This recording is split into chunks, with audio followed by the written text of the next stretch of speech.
દર્શક મિત્રો, આપણે અત્યારે નવસારી જિલ્લાના એક ગામમાં આવેલા છીએ. ત્યાં આગળ એક દંપતીને ઘણા વર્ષોથી સંતાનની સમસ્યા હતી. એટલે કે લગ્નના ઘણા વર્ષો પછી પણ એમને ત્યાં સંતાન નહોતું. પણ આજે એમને ત્યાં એક ખુશી આવી ગઈ છે. તો એમના પરિચય સાથે જાણીએ કે ખરેખર જે આ રિઝલ્ટ મળ્યું એ શેના કારણે મળ્યું અને એ મેળવવા માટે એમણે કેવા કેવા પ્રયત્ન કરેલા. તો આપણે એમના પરિચય સાથે એમનો ઇન્ટરવ્યૂ આપણે સાંભળીએ. તો તમારું નામ શું? મારું નામ ભોયા કીર્તિકુમાર હસમુખભાઈ. હા, તમારું ગામ? મારું ગામ રૂમલા ચિકારપડા અને તાલુકો? ચીખલી, જિલ્લો નવસારી. હા, હવે આમ તમારા લગ્ન કયા વર્ષે થયેલા? મારા લગ્ન 2015ની સાલમાં. ઓકે, 2015ની સાલમાં થયેલા અને અત્યારે હાલમાં 2019 ચાલે. બરાબર. તો લગ્નના આટલા વર્ષ પછી તમને જે અત્યારે એક રિઝલ્ટ મળ્યું કે તમારે ત્યાં અત્યારે બાબાનો જન્મ થયો, બરાબર ને? તો એ રિઝલ્ટ મળ્યું છે એનાથી એ થોડીક માહિતી આપો. એ રિઝલ્ટ આ સ્ટ્રોબેરી પાવડર, આ સ્ટ્રોબેરી પાવડર, ઓકે, આ વેનીલા. હા, થોડું બતાવજો ને. આ સ્ટ્રોબેરી પાવડર છે. આજે આ નેટસપ કંપનીનો સ્ટ્રોબેરી પાવડર બહેનો માટેનો નેચરામોર ફોર વુમન, અને આ જે છે ભાઈઓ માટેનો જે નેચરામોર વેનીલા ફ્લેવરમાં છે, આ તમે વાપર્યું. અને બીજું કઈ કઈ વસ્તુ વાપરી એના સાથે સાથે? જોડે આ મેન્સ વેલનેસ, આજે આ મેન્સ વેલનેસ છે, આ મેં વાપર્યું. આ તમે વાપરી. બરાબર. અને બીજું આ ઇઝી ડિટોક્સ 1 મહિના માટે મેં અને મારી વાઈફે ઇઝી ડિટોક્સ વાપરી, તમે બંને? હા. આ ન્યુટ્રીલિવર મારા વાઈફ માટે. ઓકે, મતલબ કે આ ટોટલ તમે 4 પ્રોડક્ટ વાપરી? 5 પ્રોડક્ટ. તો આ પ્રોડક્ટ વાપર્યા પછીથી તમને કેટલા મહિનામાં રિઝલ્ટ મળી ગયું પ્રેગ્નન્સીનું? 2 જ મહિનામાં રિઝલ્ટ મળી ગયું. 2 જ મહિનાની અંદર તમને રિઝલ્ટ મળી ગયું. બરાબર. એટલે કે તમે અંદાજે કેટલો ખર્ચો કર્યો છે આ પ્રોડક્ટ પાછળ? આ પ્રોડક્ટ પાછળ મારો અંદાજે 8 થી 9 હજારનો ખર્ચો થયો.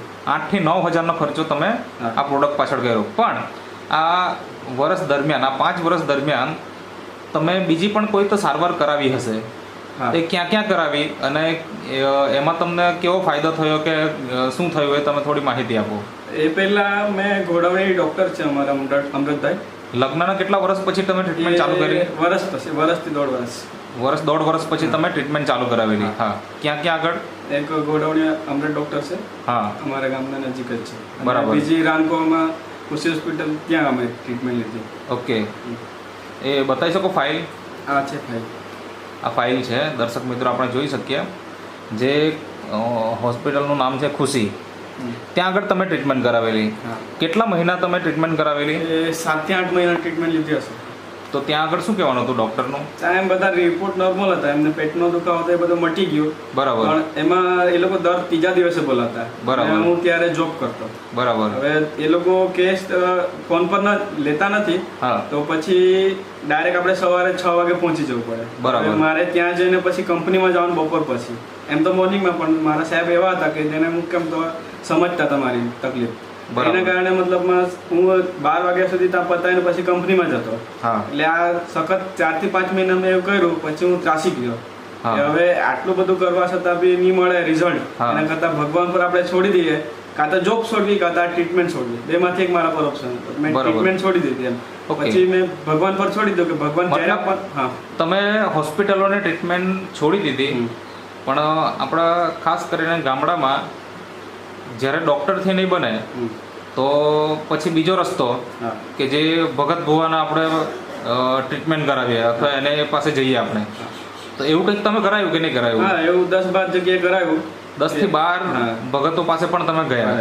તો ત્યાં આગળ શું થયું પછી? એ લોકો મતલબમાં જડીબુટ્ટીને એવું આપતા એમ, જેની કરીને ઘણા બધાને રિઝલ્ટ મળ્યું. હા, તો એવું તમને બી મળી જશે એમ. મતલબ કે જે એવા ભગત હતા કે જેમને ત્યાં જવાથી રિઝલ્ટ મળી શકે એવા બધા જ ભગતો પાસે પણ તમે જઈ આવેલા, પણ ત્યાં પણ તમને રિઝલ્ટ નહીં મળ્યું. અને છેવટે પછી નેટસપ કંપનીની જે પ્રોડક્ટ છે એ તમે વાપરી અને એનાથી તમને રિઝલ્ટ મળી ગયું. મતલબ કે તમે ભગવાનના ભરોસે જ પછી છોડી દીધું. હા, તકલીફ આવી ખરી? ના, કોઈ તકલીફ નથી. અને પ્રેગ્નન્સી પછી ડિલિવરીનો જ્યારે સમય આવ્યો તો ત્યારે શું સ્થિતિ હતી ને કેવી રીતે? એમ નોર્મલ ડિલિવરી હતી કે પછી કેવું? થોડી વાત કરો ને. ડિલિવરી અમારી નોર્મલ થઈ.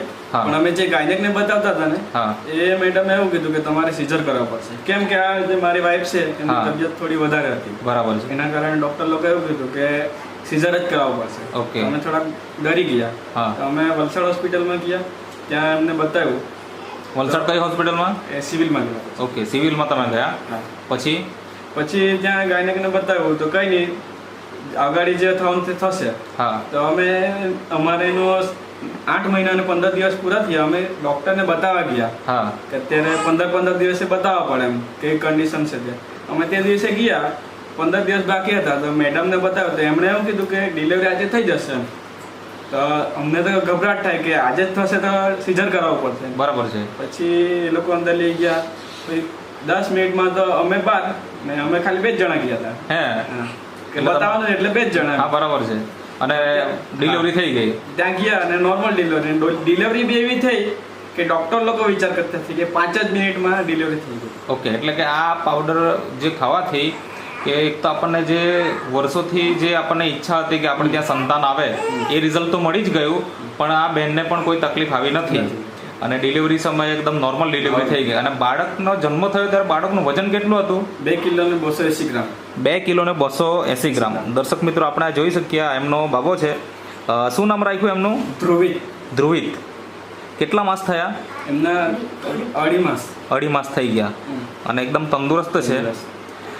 તો કીર્તિભાઈ, તમારા જેવા ઘણા બધા એવા દંપતીઓ છે આજે આપણા દેશની અંદર કે બધી જગ્યાએ, તો એમને તમારે શું મેસેજ આપવો છે? મેસેજમાં તો સાહેબ એવું કે મને જ્યારે રિઝલ્ટ મળ્યું તે પછી જે ટાઈમે આ હેમંતભાઈ મને સમજાવ્યો હતો ને તે ટાઈમે મારા ફ્રેન્ડને બી મેં બોલાવ્યો હતો અને અમે જોડે જ દવા ચાલુ કરી. એમને 1.5 મહિને રિઝલ્ટ મળ્યું. એમને બી ડિલિવરી થઈ ગઈ ને એમને બી બાબો છે. બરાબર.